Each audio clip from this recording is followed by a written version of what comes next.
Bloomberg Audio Studios. Podcasts, radio, news. This is your weekly Washington Policy Pulse on the Balance of Power podcast. I'm Joe Mathieu. Every Monday, Bloomberg Intelligence senior policy analyst and friend of the show, Nathan Dean, shares his weekly call on upcoming catalysts in the nation's capital. Listen for the most recent and relevant policy research from our team at Bloomberg Intelligence. Now with today's installment, here's Nathan Dean. Okay, good morning and good afternoon, everybody. Welcome again to the Washington Policy Pulse. My name is Nathan Dean. I'm a senior policy analyst with Bloomberg Intelligence here in Washington, D.C. We want to thank you very much for joining, and we also want to thank those of you who are listening to this via the Balance of Power podcast. Now, we're going to do this call a little bit differently today. Normally, we spend about 10 minutes just going through what's happening here in Washington, but as you pretty much all know, the U.S. government has been shut and remains shut, and so I thought it'd be best to bring in a panel of experts from Bloomberg Intelligence, Bloomberg Economics, and BloombergNEF, the three research arms, don't think we're worms, the three research arms of the Bloomberg terminal. Now, there's going to be a lot of information flowing today, so if you do have access to a terminal and you want copies of any of the research or notes that we will be talking about or referring to today, please don't hesitate to reach out either to myself or to any of the individuals on the call. We love it when you reach out to us, and we'll get a copy of that for you. So just as a heads up, before we talk about our turn to our panel, I just want to give the current situation and where we are in terms of the shutdown. Now, we spent over the weekend, and really there has been little to no negotiations between the Senate lawmakers, specifically Senator John Thune and Senator Chuck Schumer. Now, Speaker of the House Mike Johnson even told his caucus today, the House Republicans, to not return to Washington until after the Senate Democrats, in his words, signed on to the stopgap solution that opens the government until November 20th. So I actually think that we're not going to see much happening this week. Republicans won't be here, or at least the House Republicans won't be here. And the polling data over the weekend essentially suggested that both parties feel that they're still, quote unquote, winning, although I'd argue that shutdowns aren't about winning, it's about who's losing less. But both parties believe that they're actually in a position where they actually are politically advantageous. And that's one of those situations where, you know what, when both parties are feeling good, then essentially nothing's going to happen until one party begins to feel pressure. Now, a couple of dates to keep in mind. The first is the government employees' paycheck date is on October 10th. Military members get paid on October 15th. And that's one of the reasons why the House Republicans, I think, aren't here, is because then you're not going to get a lot of questions of, well, why are congressional members paid, but staffers, government workers, and the military aren't being paid? Also, just for what it's worth, I've gotten a lot of client questions on what happens with airplanes, because a lot of people, I think, are still flying. TSA agents are going to be working. They're essential. They may be a little grumpy because they don't have a paycheck, so be nice to them, but you're still going to be able to fly. So for one reason, we've got a lot of questions from clients specifically that they were going to go fly. So I just want to throw that out there. So first up, I want to bring in Anna Wong, our chief U.S. economist from Bloomberg Economics. So Anna, you often go on Bloomberg TV and radio talking about unemployment data, what's happening with the government shutdown. I was listening to you just last week as you were on one of our media platforms talking about this. So as the government shutdown continues and as, potentially stretches a little bit longer, what are the things that you're looking for? What are the most key important factors that you're concerned about? And just any other key thoughts you have on the shutdown? Sure.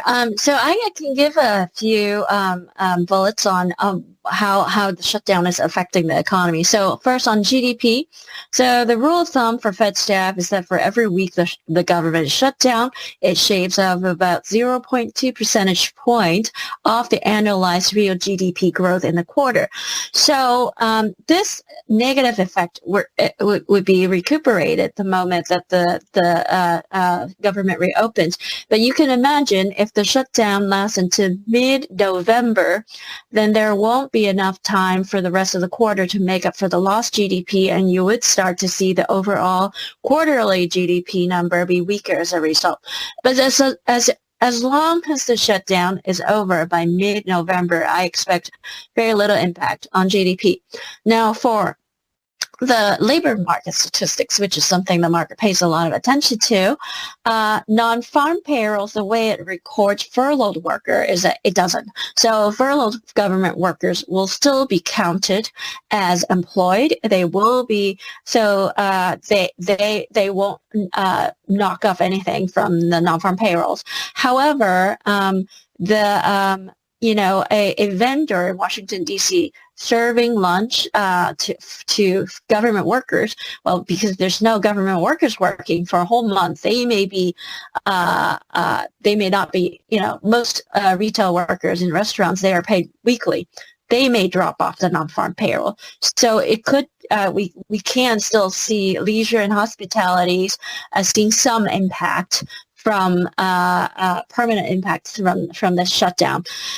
Unemployment rate. So furloughed workers are counted as temporarily unemployed in the unemployment survey, which is why if BLS ended up being able to conduct the household survey, it will show that the unemployment rate would have spiked during this period of shutdown. So if the shutdown lasts through the reference week with the household survey, which is October 12th to 18th, the unemployment rate will spike.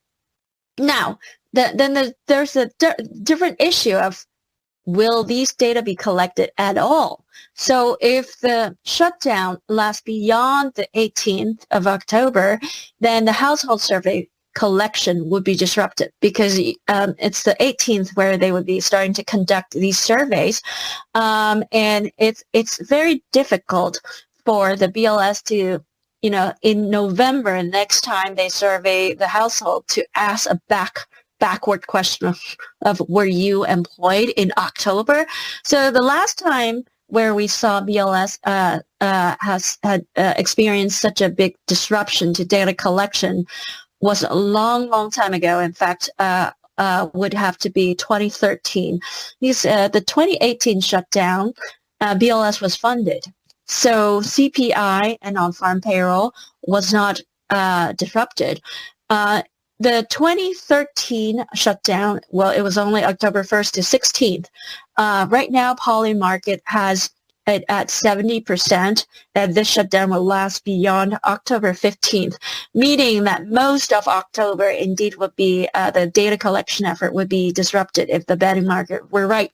So, well, the last time we saw more than half of the month being disrupted by shutdown was actually 1995. So you really have to go back to, almost like 30 years back to see what happened to data statistics if BLS were disrupted.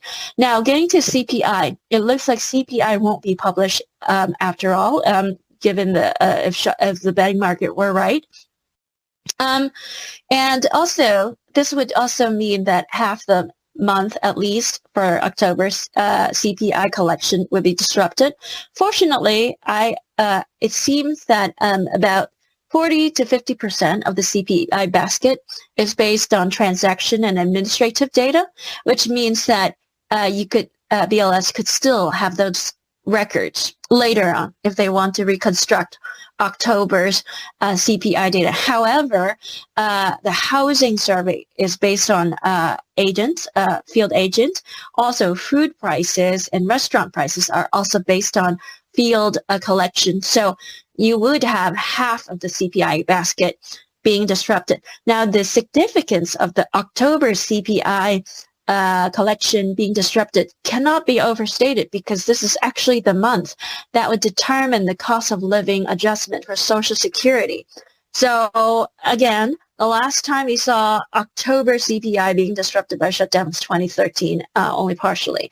So this time, this shutdown may have implications on even Social Security cost of living adjustment. So that's it for me. So one quick follow-up. One of the questions I've gotten from my clients is, how do we think of data? Like, obviously the data is not coming in. When you do your analyses, like, how are you dealing with a lack of data that's coming in from the government?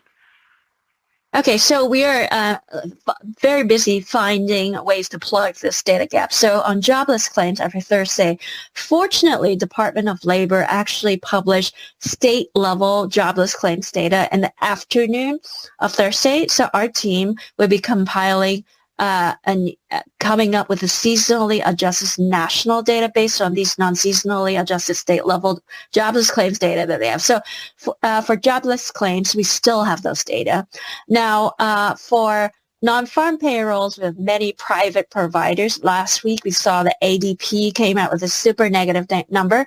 But for my team, we are compiling, we are putting a lot of time in we are hiring. We are also buying very detailed level payrolls data to try to do it the way that BLS does. Now, the problem with ADP's data last week is they don't process the data like BLS does. So that negative 32K, I would take with a very heavy grain of salt because they're just not doing it the same way that BLS does it. So we think that at the end of the day, if you look at a range of alternative data, there is still positive job growth. Payrolls is probably growing at about 50 to 60K per month, which is above the break even for unemployment rate. The unemployment rate is probably stable at 4.3%. Now for CPI, my team has been scraping. We have now been tracking online prices. We have about 20 million of online prices. We are going to be putting out a series of work on how we are seeing these online prices. So we are also trying to process those data as close to how BLS does it as possible. And so yeah, Great. that'll be. Perfect. Well, thank you very much. Appreciate you joining us. And you can read all of her stuff on the terminal. She's actually she's putting out a lot of great content. So, Dwayne, let's bring it to you. Dwayne normally sits 3 seats over from me today, but obviously he's in 731 Lexington Avenue, our headquarters up in New York. Dwayne, as you think of the shutdown and specifically this Obamacare subsidies argument, what impact does it have on healthcare, and how do you think the Obamacare subsidy argument plays out with the Democrats and Republicans? Yeah, thanks. So I think the way to look at this is we're not talking about just the subsidies as a whole. We're talking about a change that was made during the COVID era, COVID relief package. That was somewhere around $2 trillion. Included were enhanced subsidies so that individuals making up to a certain income, say 150% of poverty, would pay nothing in premiums, and then everybody else above that would pay less of their income in premiums, and also opened up this other category for people making over 400% of poverty, which is about $62,000 this year, to pay no more than 8.5% of their income. And that has led to a pretty significant boom in the number of people insured through the marketplace. We're up to about 24 million people right now. And insurers have done fairly well in terms of bringing in new customers. You have companies like Centene that are very heavily government insurance dominated through Medicaid, now ACA, United Health, and some other companies. And so that generosity could end. And I think the Republican standpoint has been, well, one, they tried to get rid of the Affordable Care Act a couple of years ago under the first Trump administration. They still see overall cost challenges with the program. Subsidies aren't targeted. People with too high income are benefiting. And so there's this thinking that the subsidies should just go away, especially when you think about the fact that extending them for even 1 year is $20 to $25 billion. And I know Democrats are asking for a 10-year extension at around $350 billion over 10 years. So I think we can agree that's not going to happen. I think if you had asked me at the beginning of the year, what is going to happen here, I would say, well, there's just zero chance that this is going to get extended. But then over time, we've seen polling from Republican firms basically say there's a lot of support from this, not just from Harris voters, but Trump voters, Republicans, and independents. So I think that created a lot of pressure for some of the more moderate Republicans where, because of the demographics, there is a lot of support for extending these subsidies, but their constituents benefit from an extension. And so where this is probably going, if this does get extended, if they do get extended, is I'm guessing a 2-year extension, because I can't imagine they'd want to come back and do this next year, because a lot of this is consumers getting notices in October that their premiums are going to go up however many percent. So the consumers should be getting that soon if they haven't gotten that already. And next year, if they only do a 1-year extension, they'll get it right before the election or as they're voting with early voting.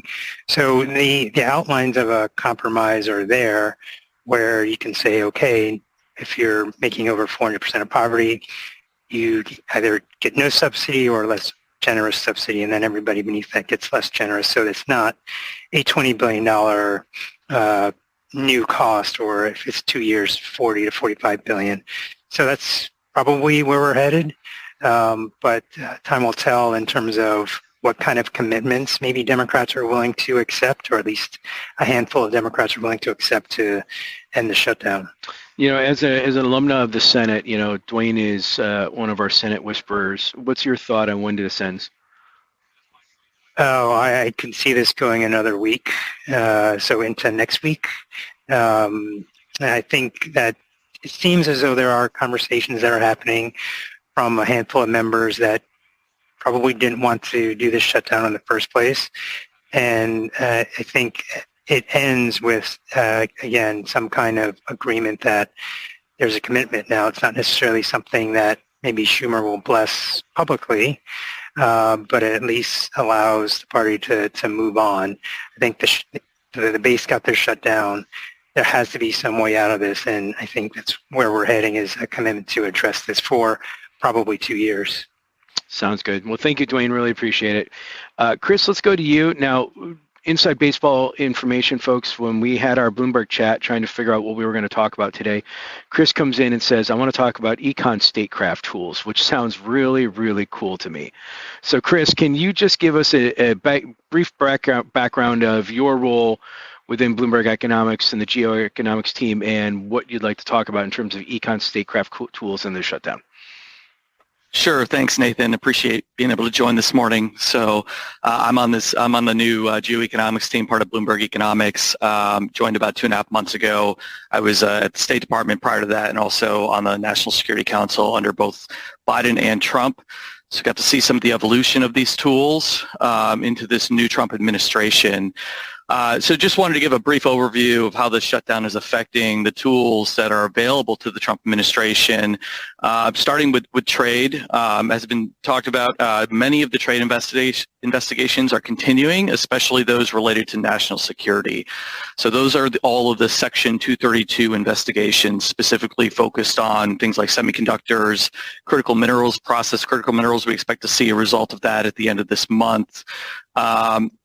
There are some other trade actions that are paused, specifically some of the anti-dumping, countervailing duty, or AD/CVD investigations that require the U.S. International Trade Commission support, and some of the other activities done by Commerce. Export controls, a big focus. Last week, Commerce announced they were going to be taking more of a Treasury sanction style approach, where any subsidiary of an entity that is currently under export control rules that's 50% more owned is now subject. That led to a huge explosion in a tripling, basically, of the number of entities. We're going to continue to see some export control action. What will be affected is licensing, at least the less urgent licensing, which could slow down some things for some firms. We'll have to see how this plays out, and certainly the longer the shutdown lasts, the more impactful this will be. Also, with Treasury will continue to maintain their sanctions list and enforcement of sanctions. That's considered a core national security activity by Treasury. Where we will see some slowdown at Treasury is on CFIUS. So CFIUS, the Committee on Foreign Investment in the United States, approves transactions from foreign entities buying U.S. assets, companies in big investments. We saw this, famously with the Nippon Steel, U.S. Steel transaction. So the shutdown affects this process. It basically leads to tolling. There are no more deadlines. So we can expect delays in the review of these cases, and there will not be any legal penalty to the government for those delays. Moving on to commercial development finance. So this has been a big in the news. The U.S. government has taken stakes in several companies over the past several months. What we're going to see, so DFC is our big international development finance agency. They've furloughed about 2/3 of their staff. They are going to continue dispersing funds as they are legally obligated to do so for existing deals that they have. That's both on the loan and equity side of their transactions, but they won't be initiating any new investments while the shutdown is ongoing. DoD has a little bit more flexibility. So DPA, the Defense Production Act, Title III, which we use, to invest in critical minerals and other projects, tends to be operating on multi-year or 0-year funding. So they still have some funding to continue those operations, especially where there's a clear national security nexus. It's a little bit less clear with the Office of Strategic Capital and their ability to do some of the more novel types of investments that we've seen recently. So I'll leave it there. We have a research note that's going to come out later today, so feel free to ping me on the terminal if I can be of help, and happy to chat anytime. Thanks. Yeah, no, thanks, Chris. And where's the best place to get your stuff? And I also just going to highlight, you have this Fault Lines newsletter that goes out from the team too, right? That's correct. And you can subscribe to our work, GeoEcon. You type that into the terminal, and you can subscribe and get updates every time our team, which is about 12 analysts, publish items on everything related to the Japanese election over the weekend. To a retrospective, I think we're going to have some pieces coming out on the anniversary of October 7th, just laying out where things are and the impacts and what investors should be looking at. Yeah, I was talking to our colleague Adam Ferrer from your team about the Japanese election in the pantry right before the call, and there's some really interesting stuff coming out on that. So, again, if you're interested in the Japanese election, feel free. We'll put you in touch. Great. Thanks, Chris. Appreciate it. So, Derek, let's talk about BloombergNEF, clean energy grants, infrastructure programs. As you see the shutdown continuing, and one of the questions we get often, in fact, I got it from a Bloomberg analyst in London just this morning, was how do we deal and how do we think about these grant cancellations? So what are you thinking in terms of, these infrastructure projects and seeing announcements from President Trump in the White House that certain things are being canceled? Sure. So thanks, Nathan, for the intro, and very happy to be here. For those who don't know, BloombergNEF is Bloomberg's research service focused on energy, commodities, the energy transition, and climate. And so we've been observing grant cancellations from the Trump administration for a while now, in fact, preceding the shutdown. There was about $8 billion in grant cancellations announced by the admin a few days ago, basically as part of the budget fight. Trump has openly said that he basically wants to make this hurt for Democrats, and so a lot of the programs that were highlighted were in Democratic states. Hydrogen hubs of the Pacific Northwest and California, which are pretty major economic development projects, at least politically, had about $2.2 billion, a substantial chunk of that canceled. Grid projects in California and the upper Midwest, like Minnesota, accounted for about another $1 billion of that. But this is very much in continuity with the administration's approach before. In fact, some of these grants that were identified as being canceled on a list that leaked from the DOE were from the Industrial Demonstrations Program, which had already had a formal cancellation previously. And in fact, I think that's why the politics of this are not necessarily as forceful to the Dems as the admin would have liked. The Dems hit back pretty quickly by putting out a list of congressional districts that were affected by these cuts. They included a substantial number of swing seats or Republican-leaning seats in California and New York, some other jurisdictions where in the event of a wave election next year, there might be some vulnerability for Republicans. Although if you look at the state level, as well as the district level, generally speaking, the actual money in Republican districts is less affected. So I think this speaks to a broader issue of control of infrastructure, permitting, and financing that's in a bit of a tug of war right now between the executive branch and the legislative branch. The Trump admin has been trying quite forcefully to cancel and remake funding opportunities with a wide amount of discretion in a way that Congress historically has been very jealous of losing such powers because of the same party control between Republicans and the legislature and in the executive. There hasn't been as much pushback this time, but I think there is a broader question, certainly among appropriators in Congress, over how far this can go. And I would say more broadly that there are legal questions proceeding about how much executive work can remain funded and operational under the shutdown and how far it can go. So on the Dem side, there's not really as much leverage from these actions because I think there's a sense the Trump administration was canceling a lot of these anyway. Some of them they already had. And then on the other side, there's the question of how much of this is ultimately going to stick. And the administration itself is facing some challenges pushing forward its infrastructure permitting and funding work as appropriations begin to lapse. They have existing funds they can draw on at DOE, EPA for a few days, and then they're going to have to start furloughing people. Up to 90% of EPA staff might be furloughed, which is actually a bit of a problem for some of their deregulatory work potentially. And meanwhile, we're seeing some of these court battles directly affected by the shutdown. The Trump administration has tried to halt a lawsuit with Maryland over an offshore wind project they're trying to cancel some permits for, and then the judge in the case basically said, you can try and use this shutdown as an excuse, but I'm not really going to let you do that. You may not have lawyers who are funded to work on this right now, but the case can proceed. So I think there's a bit of a complicated dance here. And the main impact is that the regulatory environment for infrastructure investments remains wildly uncertain.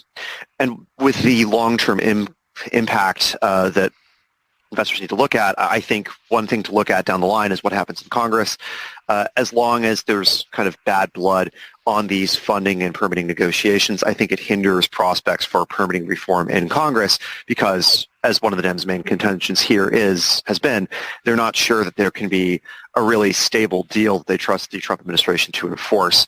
So if there is some kind of deal that addresses future funding and like the application of any regulations on permitting reform, that could create a bit more predictability. But right now, I don't think that's the most likely outcome. We're going to see what this really results in at the end. But I think, as Dwayne was saying, we're going to have a few more days of uncertainty here yet. Yeah, no, that makes sense. And so, we're actually getting close to 30 minutes, so we're going to leave it there. Derek, last question for you. Where can we find you on the terminal? How can folks read your research? Absolutely. Go to BNEF Go on the terminal to see some of our latest research, or NEFW, which gets you to the BNEF website for those who have access. Some of our stuff will also be featured in places like the Green newsletter, as well as Energy or the Elements newsletter. Okay. Well, great. Thank you, everybody. Last thing, just as a heads up, for those of you who have exposure to farmers or to agriculture, there's a lot of talk about potentially tomorrow Secretary Bessent announcing a farm aid deal. If you recall, back in the first Trump administration, they gave out about $23 billion in terms of farm aid. Currently, right now, they're talking about $10 billion, but there was some reporting last week that Republicans could potentially see up to $50 billion. So just as a heads up, there's some thought of that this could actually come out sometime tomorrow. So with that, we're going to say thank you very much. We really appreciate you sticking around. I saw actually most of you stuck around for the entire 30 minutes, so we really appreciate it. If we can ever be of assistance, please don't hesitate to reach out, and we'll talk soon. Our thanks to Nathan Dean, Bloomberg Intelligence Senior Policy Analyst, bringing you the latest installment of his weekly Washington Policy Pulse. For more from BI or to join this call live each week, you can email Nathan at ndean@bloomberg.net. That's NDEAN@bloomberg.net. And come back to the podcast later today for the latest edition of Balance of Power.